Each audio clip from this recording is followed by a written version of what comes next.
My parents said my son couldn't join the family. Sports day teams were already set. Later, I found out there were 124 people, most joined. Last minute. I didn't yell. I took action instead 3 months later. My parents were at my door in a full-blown panic. How was the sports thing?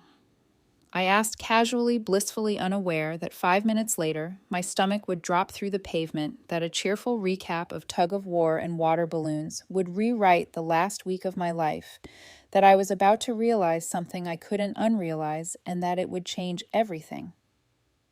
But at the time, just small talk.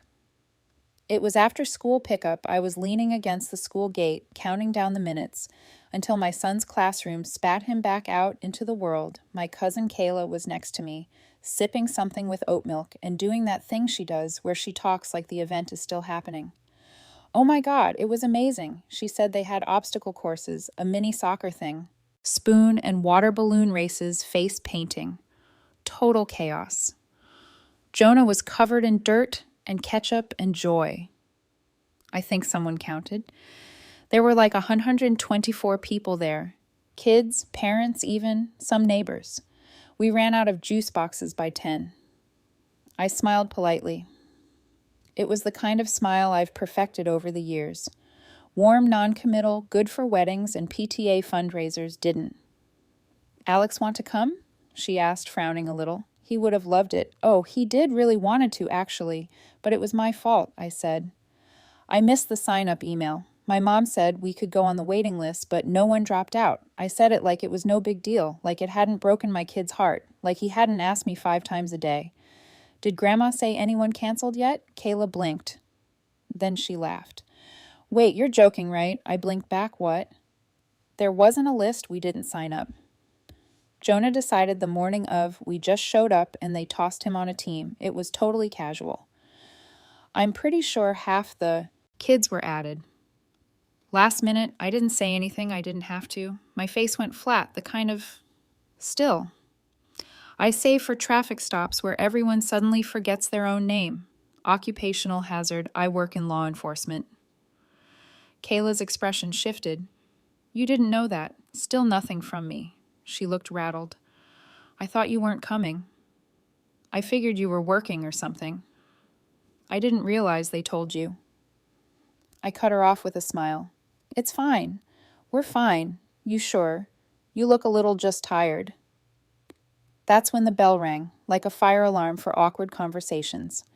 Alex came flying out of the building, all limbs and backpack straps. Hey, Mom, he said. Then he looked up at me and frowned. Are you okay? Even my 8-year-old could see it.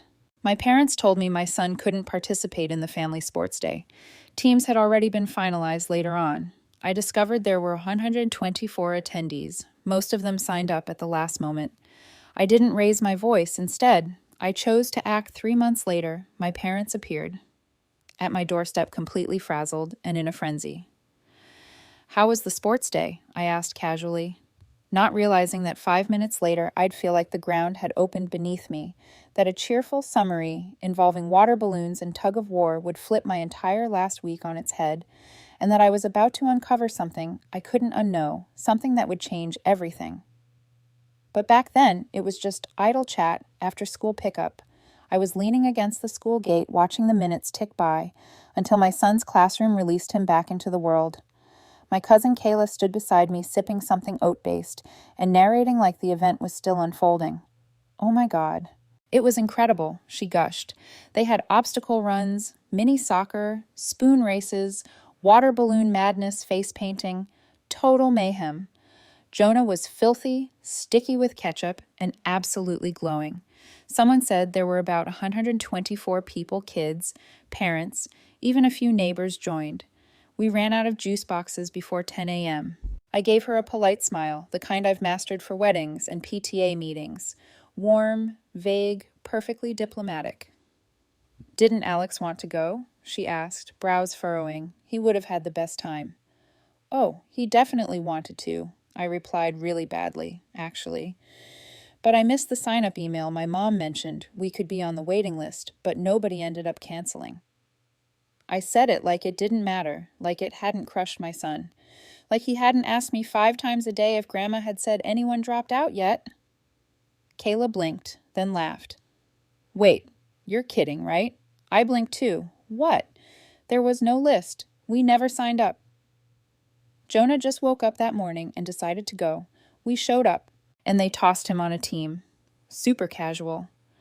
I think a bunch of kids were added at the last second. I didn't say a word. I didn't need to.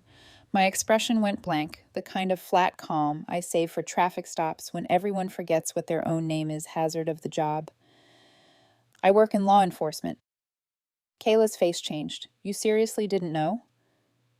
Still, I said nothing. She looked shaken.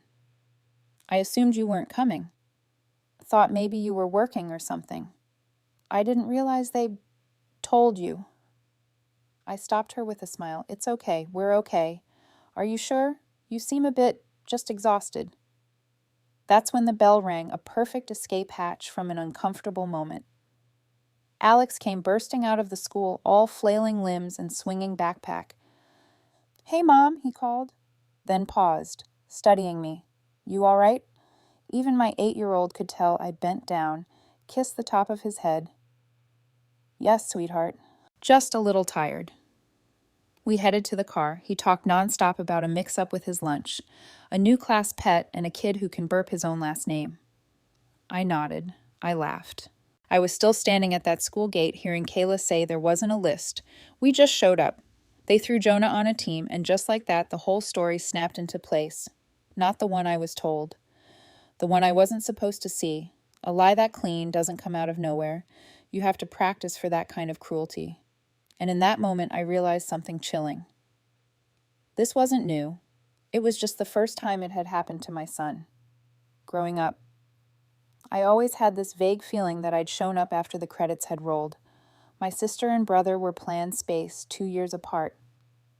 My mom even told me once that it was the perfect age gap. I was born 5 years later. During what I can only assume was an administrative error. I don't have proof I wasn't wanted. No diary entry saying, oh no, not another one. But I have years of evidence, dozens of little clues, like a trail of breadcrumbs, leading directly to the family photo album where I appear halfway through blurry and squinting in the background. My siblings didn't exactly greet me with open arms. When I was a baby, I was the reason they had to take turns watching cartoons when I was a toddler. I was the reason they had to babysit instead of going out. They didn't pretend to like me. They pretended I wasn't there. And then came the rules. We had rules for everything. My parents were big believers in fairness. As long as fair meant you get less and you don't complain. There were rules about food. Who got seconds, who got dessert. Somehow I always missed the cutoff. I once asked why I couldn't have more mashed potatoes, and my mom said, because we have to make sure there's enough for the bigger appetites. That was code for your brother, gets everything. But the worst rules were about participation. Every Sunday night, my parents and siblings played Hearts, a 4-person card game that became a weekly ritual. They played at the kitchen table, laughing and keeping score on little paper slips. I'd sit nearby, pretending not to care, like a dog watching people eat steak and insisting it's fine with kibble. When I asked to join, my dad said it's a 4-player game, you'd ruin the balance, like I was a math error, a decimal. No one wanted to round up. Sometimes they let our cousins play, but never me. They also had chore rules, all very logical on the surface. My siblings had more homework, so I got more chores. Since I had more free time, I got the toilet, the cat litter, and baseboard scrubbing. My brother took out the trash. Once a week. My sister managed the calendar, which basically meant reminding Mom about dentist appointments and getting praised for her leadership skills. I once asked why I always got the worst jobs, and my mom said, because you're the most responsible we trust. You nothing like being punished with trust. Looking back, I'm not even angry about the chores. I'm angry. I believed it all made sense. The rules always had just enough logic to make me question my own. Instincts, that's the thing. None of it was overt. I was never screamed at or locked in a cupboard. It was subtler than that, a lifetime of sorry, sweetie, not this time, and you'll understand when you're older. Except when I got older, the answer was still no, just delivered with better vocabulary. When college rolled around, my siblings both got parental support. They went off to places with Latin mottos and seasonal scarves. I stayed home. My parents had a rule they would financially support any child who got at least 3. As in priority subjects, math, English, and chemistry, I got an A in English, AB in chemistry, and AC plus in math. They said it wouldn't be fair to change the rules now, of course not. So I joined the police academy, state-funded, no parental support required. I got paid while training and learned how to handle crisis calls, drunk uncles, and situations where someone's screaming but technically not breaking the law, all of which incidentally prepared me well for future. Family gatherings I thought I'd escaped.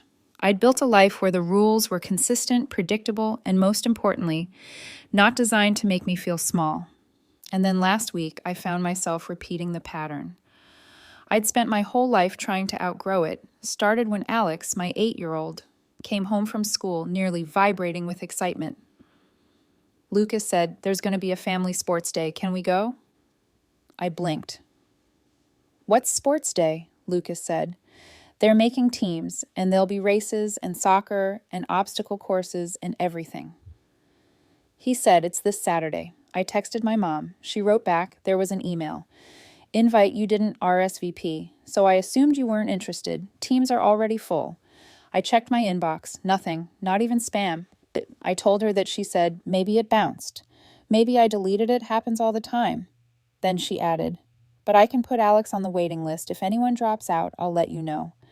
And I believed her because my mom was always big on rules, and because I work in law enforcement where the rules matter, where they mean something. So I told Alex he took it well better than I expected. "Okay," he said quietly, and that was it. No yelling, no meltdown.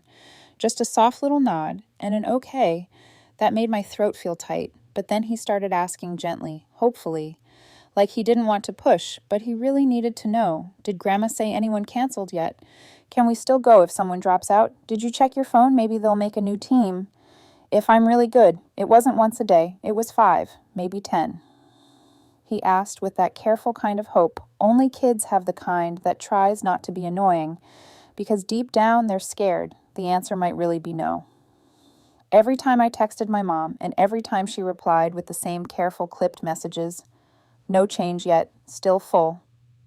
Sorry, sweetheart." I told myself she was being fair, respecting the rules, doing what she thought was right, and I was proud of Alex. I really was. He didn't throw a tantrum. He didn't act out. He just waited. Hopefully, quietly, he still practiced soccer in the yard, still packed his water bottle and sneakers the night before, just in case. I convinced myself we were both doing the right thing, that this was a valuable lesson in fairness and how life comes with rules. But then I discovered it had all been a lie. There was no cutoff date, no closed roster, no filled-up teams, no waiting list, just a fabricated excuse, and I believed it. I passed that belief along. I told my son the system was just that he hadn't been excluded, just unlucky, and now that thought won't leave me. Because all through my own childhood, I sat on the sidelines watching a game I was never allowed to join.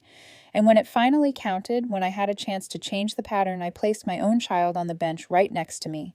They didn't just lie to me. They made me lie to him, and that's a kind of betrayal. I don't know how to forgive, not from them, and not from myself, but I can tell you this. It's not over, and next time, I won't be quietly sitting on the edge. In the beginning, I kept replaying it, asking myself why they'd do this. Why? Why go to such lengths to pretend there was some sign-up list? Why give him hope at all? But I cut that train of thought off because deep down, I already knew, or worse, I understood there was no reason that would make any of it make sense not to me, and certainly not to Alex. So I let go of the question, why, and replaced it with the only one that mattered. Who? Who helped keep the lie alive? Who stood by with a smile? While my son stood off to the side, clutching his water bottle and his hope, because once I found out who, I could make absolutely sure they'd never get that close to him again. So I did what I'm best at: quiet, steady, face-to-face conversations. No outbursts, no yelling, just deliberate truth. One person at a time. I started with my mother. I dropped by that evening. No heads up, no warning. Just rang the bell like I was asking to borrow sugar. She opened the door in her usual soft focus apron, all sweetness and fake surprise. Oh, I wasn't expecting. There was no waiting list, I said flatly. No smile, no greeting. Just those words, her face stayed still. What are you talking about? You told me Alex was waitlisted, that the teams had already been filled. She gave a small, papery laugh, the kind people offer when they're cornered but still trying to charm their way out. Oh, sweetheart, it was just a miscommunication. I thought, no, you didn't. I cut in, locking eyes with her. You lied. That landed. She blinked once, twice, then released this long, dramatic sigh. The same one she used back when I was a child and asked questions that irritated her. I just didn't want things to get messy. There were already so many kids, and not everyone. There were 124 people there, I said. Jonah was added that morning. So were Mindy's twins. Alex was the only one left out. She shifted her stance the way people do when they realize they're losing well. I didn't think you were that concerned. I texted you 5 times. She tried the hurt angle. You're being very aggressive. No, I replied, still calm. I'm being direct. She didn't say sorry. Of course she didn't. She called it a judgment call, said sometimes things just fall through the cracks. Like my son. I walked out before I said something I'd regret, although honestly, I kind of regret not filming her face when I said the word lie. Next, my father, he was in the garage fiddling with old tools like, that's going to get him canonized. I told him what Mom said about the list about Alex. He looked down at his workbench like it might offer him a way out. I didn't know what she told you. She said there was no space, that the teams were full. Longsight. Well, we didn't want drama. Right, of course, the fragile piece of a barbecue mattered more than an 8-year-old's dignity. Alex hoping every day for a spot, I said, that's real drama. He didn't respond. You knew, I said. You helped organize. He mumbled something about just helping with chairs, which would have been funny if it wasn't so insulting, you knew. I repeated softer now, and you said nothing. He didn't meet my eyes, just stood there, surrounded by rusted tools and a silence I no longer felt responsible for filling. I left him to it, then came. My sister, we met for coffee at her request. She picked a place with cute chairs and expensive muffins, probably hoping the vibe would do the emotional heavy lifting. So she said, crossing her legs like a talk show guest. Heard you're on the warpath. Not a warpath, I said, just asking people why they lied to an 8-year-old. She laughed, actually laughed. Oh my God, you're really upset about this. No, I said. I'm really calm. That's what makes this worse. You're taking this way too personally, right? I said. Because it was just my son. She sipped her oat milk latte and rolled her eyes. You always do this. Do what make everything a big thing. It was a casual event. We didn't think you cared. Did you know? Mom told me teams were full. Her mouth twitched, just for a second, then she smiled wide and polished. Honestly. I didn't know what she told you, but you knew Alex wasn't invited. Silence. That was all I needed. Last, my brother. We met in a parking lot, neutral ground. He leaned against his car, like we were meeting to exchange hostages. When I told him what Mom said about the waiting list, he frowned.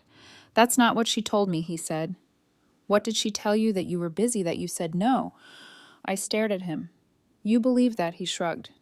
You weren't at the last 2 family events I was working. You know my job. He shrugged again. It's just a family sports day. Don't blow this up. You knew there wasn't a list. Sure, but I didn't know what Mom told you. It's not like I was involved, but you didn't ask no, and you didn't tell me no. He looked at me like I was being irrational, like I was the one making it personal. Maybe I was, as it was after that. I started talking to everyone else, cousins-in-laws, people who were actually at the event face-to-face in quiet places with calm voices. I told them what Mom had said, that I'd asked to sign Alex up, that she told me there was a list and that it was full. Every single person looked shocked. Wait, said my cousin Ashley. I thought you were out of town. Nope, I assumed you didn't want to come, said another. She said you had other plans, said a third.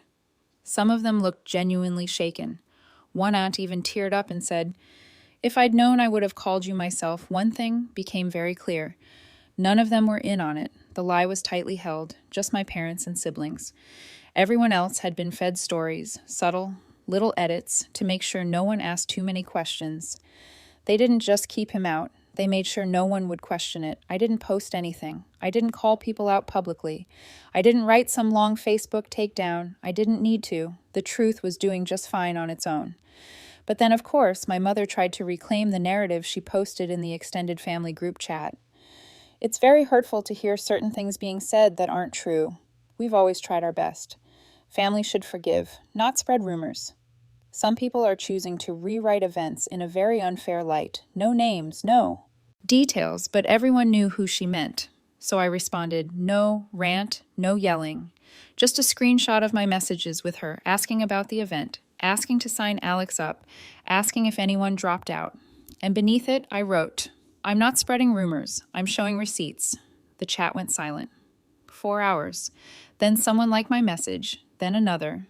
And then nothing from her side. No apology, no explanation, just digital silence from the people who raised me. And for the first time in a long time, that silence felt like relief. But I knew it wasn't the end, not even close. I didn't wait for an apology the moment I hit send on that message. The one with the screenshots, the timestamps, the evidence, I blocked all 4 of them. Mom, Dad, my sister, my brother. No long speech, no warning, no drawn-out confrontation, where they fake cry and talk about healing, just silence, controlled, deliberate silence. I didn't even give them a chance to spin it. They'd had weeks for that, months if you count the years, of groundwork leading up to it. No more playing family with people who don't know what the word means. What I hadn't done yet was tell Alex I hadn't planned to. But after the group chat message, I started getting little signals. A cousin's kid asked him if he was still mad about Sports Day 1. Mom from school texted me something vague and well-meaning that made it clear the gossip train was already leaving the station and I couldn't risk it if he was going to find out the truth. It had to come from me, not from a classmate with half the facts and no filter. So I dreaded it because if it hit me like a truck and I'm a cop trained to stay calm when someone's bleeding on a sidewalk, then what the hell would it do to an 8-year-old? But I didn't have the luxury of shielding him anymore, so I got up early one morning, made pancakes, and sat across from him like we were about to talk about math homework. Hey, I said softly. I need to tell you something about the sports day. He blinked. At me, still chewing. You remember how we thought there was a waiting list? He nodded. That wasn't true, Grandma. She lied. There was space, a lot of space. She just didn't want us there. He didn't say anything. I waited. Finally, he asked in the smallest voice I've ever heard from him. Did I do something wrong? I swallowed hard. No, sweetheart. You didn't do anything. If anyone did something wrong, it was me. I think she didn't want me there, and you got caught in the crossfire. He looked down at his plate. His hands were still. But I was excited. I know, I said, and somehow managed to keep my voice steady. I know you were. He didn't cry, just nodded, then asked if we could watch cartoons later. I said yes. Then I went to the bathroom and sat on the floor for 10 minutes, shaking that afternoon. I opened a new group chat titled, It's Something Better. I sent the first message, I'm organizing a new family sports event. Everyone's invited, except my parents, sister, and brother. Let me know if you're in. Stared at the screen, heart thudding. Then the replies started rolling in, 100% in. Yes, let's make it amazing already. Blocking out the date. Need me to bring cones or chaos within hours. We had volunteers, team captains, a designated snack table coordinator, and someone's uncle who owned a bounce house, but most importantly, we had sides. It wasn't just an event, it was a statement. We weren't pretending everything was fine anymore. No more polite silences, no more gritted teeth over potato salad. This was a rebellion, and I wasn't leading it alone. The planning was chaotic in the best way I'd never organized something this big before, but apparently rage and spreadsheet addiction are a powerful combo. We picked a date, rented a park name, the teams after ridiculous things, Team Pickle, Team Tornado Team, Left Sock. People messaged me privately telling me what happened at the last event was awful, that they wish they'd known sooner. Some even offered to help pay for equipment, one cousin. Wrote, I told my mom if she goes to their house again, she's not welcome at mine. Another said, we all saw how they treated you. We're done pretending it wasn't just inclusion, it was alliance. We had rules the ironic kind. Rule number Num 1. Everyone's allowed rule number 2, unless you excluded a child for sport 3 days before the event. My mom and sister showed up at school pickup like they thought public places made them immune. I saw them standing by the parking lot, all pearls and forced smiles. I didn't even flinch. Can we talk? My mom called out. Nope, I said. Busy. My sister took a step forward. You really going to keep the kids out of this? You did that already, I said without stopping. You're being vindictive. No, I said, opening the car door. I'm being selective, my mom raised her voice. You're tearing this family apart. You tore it, I said. I'm just cleaning up the pieces. I drove away before they had the chance to say anything else. The next day, their approach shifted. This time, they sent a child, my niece, sweet and quiet, the kind of kid who still hugs with both arms. She came up to me after school and asked, in a soft whisper, if she could come to our sports day. Mom said maybe you'd say yes if I asked, she murmured. I knelt down beside her, smiled gently. Of course you can come, sweetheart. You didn't do anything wrong. Her whole face lit up. I glanced across the field and saw my sister watching from a distance, smiling. She thought she'd pulled off a win, but she hadn't. The day of the event buzzed with energy. More than 100 people showed up. We had music, ice cream coolers, mismatched team shirts, and someone even brought a karaoke machine, even though it had nothing to do with sports. Alex wore a captain's armband and greeted each kid like a tiny executive. He took the role seriously. I'd never seen him look so proud. Then, halfway through the day, they arrived. All of them, my mom, dad, sister, brother, their spouses, their casseroles, uninvited, unwelcome. But there anyway. Their children ran off to join the games. I let them. I wasn't going to punish kids for the choices of adults, but for the grown-ups, we were prepared. We'd all agreed ahead of time. No greetings, no smiles, no eye contact. They wouldn't be offered seats. They wouldn't be served. They would be seen, but not embraced. As they approached the tables, conversations fell silent. They lingered awkwardly, hoping for an opening that never came.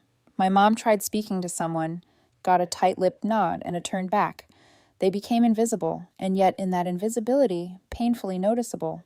Eventually, they hovered near the trash bins, then moved to the edge of the field, and finally, they left. The kids were upset. One had half his face painted like a dinosaur. Another had just won a race and didn't want to leave. But they went anyway, ostracized by their own actions. 3 days later, they showed up at my door, my mother, my father, and my sister. Apparently, my brother had something more important to do, or more likely, he wanted to avoid another round of shame. I opened the door just enough to show I wasn't afraid, just finished. You humiliated us, my mother said. No, I replied, you did that yourselves. I just stopped covering it up. You made us feel like criminals. You made a child feel invisible. Frankly, you're lucky all you got was a cold shoulder. My sister stepped closer. You need to fix this. I smiled. I already did. It was perfect. My mom narrowed her eyes. One day you're going to regret this. I already did, I said. That's why I ended it. Then I closed the door. No yelling, no drama, just closure. I walked back into the kitchen where Alex was at the whiteboard I'd hung just for him.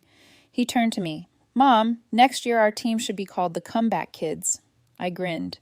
Sounds like a plan. Because we were, and we already had. I still don't know if I went too far, but I do know I protected my son, and I'd do it again in a heartbeat. What do you think? Did I overstep or finally set a boundary? Let me know in the comments. And if you want more stories like this, don't forget to subscribe and tap the bell.